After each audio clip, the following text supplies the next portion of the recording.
I love you in Irish. It's a tricky one because we don't have a direct translation, but we do have some lovely ways to say I love you in Irish.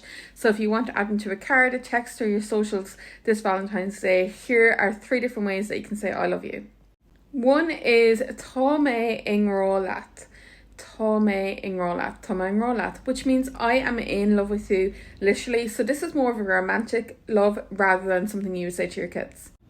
If we're though, tá grá am chuts is I have love for you, literally. Tá grá am chuts or tá grá am dits, depending on what you prefer to say. You can check obair.ie to check any of these in a dialect of your choice.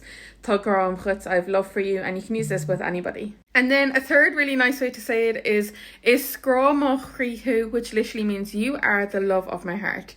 Grá mo chríthú. Grá mo chríthú. A really nice one to put on cards as well, and you can use that with anybody. And then as a bonus, you can sign off any text or email or card with le grá, which means with love, and then you just put your name. Le grá. Fhéile Vailintín das ad. Have a nice St. Valentine's Day. Don't forget our free newsletter goes out every Friday, and we've got loads of St. Patrick's Day goodies coming up soon. Slán go fóill, bye for now.